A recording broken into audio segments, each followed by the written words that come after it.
ஐயா வணக்கம் ஐயா. நம்ம வேலூர் தொகுதிக்கு எம்எல்ஏ வரப்போறவரு, வேலூர் தொகுதிக்கு என்ன செய்யணும்னு நீங்க ஆசைப்படுறீங்க? என்ன செய்தாங்களோ அந்த குறைய முதல்ல சொல்லிடுறேன். அப்புறம் சொல்லுங்க. என்ன சொல்லியிருந்தா, என்ன செய்திருந்தா, எப்படி செய்திருந்தா நல்லா இருந்திருக்கும் அப்படின்னு ஒண்ணா சொல்றேங்க. கண்டிப்பா. எல்லாம் பணத்துக்காக தான் இது ஏதோ செய்துட்டாங்களே தவிர, எல்லா காவாயும் 4 அடி உயரம் வைக்கணும்னு சொன்னாங்க. 4 அடி உயரத்த பள்ளம் தோண்டாமே மேலேயே வச்சுட்டாங்க. ஒவ்வொரு வீடும் 1 அடி 2 அடி கீழே இருக்கு இப்போ. பொதுமக்களுக்கு நன்மை பயக்கிறது அது கிடையாது. எல்லா வீடும் பாருங்க 1 அடி ஆழத்துக்கு மேல தான் இருக்கு. உள்ளதான் இருக்கு, கீழே தான் இருக்கு. படிக்கட்டு வச்சு தான் நடந்து போறாங்க. இந்த பாத்துவேன்னு சொல்லிட்டு இந்த ரோடு ஓரத்துல போட்டது அது வந்து ரொம்ப போட்டது சரி.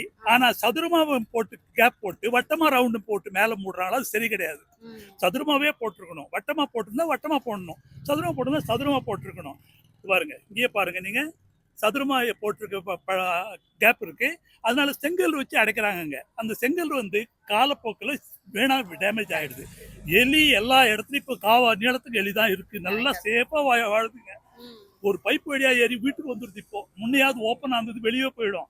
இப்ப அப்படி கிடையாது. எல்லா தெருவுலையும் 10 நாயாவது இருக்கு. எங்க தெருவுல எங்க நாய் மட்டும் தான் எங்களை பார்த்து குலைக்கிறது இல்லை. மற்ற தெருவுல நாங்க போகும்போது அந்த நாய்ங்க எங்களை பார்த்து குலைக்குது.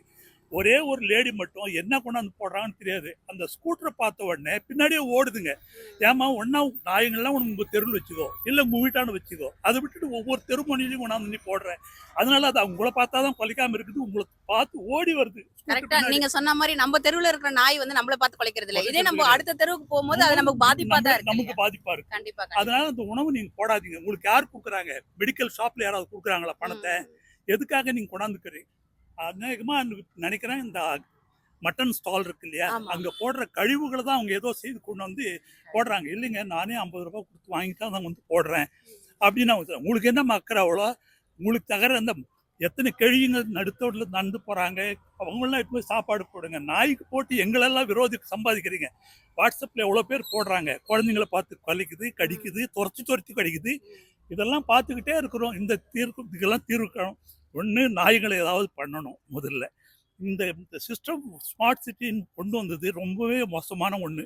எல்லா வீடுகளும் படத்துக்கு போயிடுச்சு.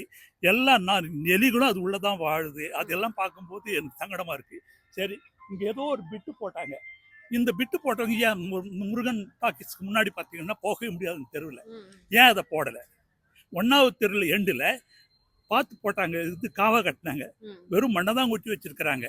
அது ஏன் செய்யலை? இங்கே எடுத்தவங்க நிறைய தெருவில் பார்த்துருக்கேன். அடுத்த 41வது தெருவில் கூட பார்த்தேன். நான் நடந்து வாக்கு போகும்போது தார் ரோடு போட்டிருக்காங்க. ஏன் எல்லா இடத்துலையும் அது மாதிரி போடலை? அந்த தெருவில் சுத்தமாக கிடையாது. 1வது தெருவில் போடலை.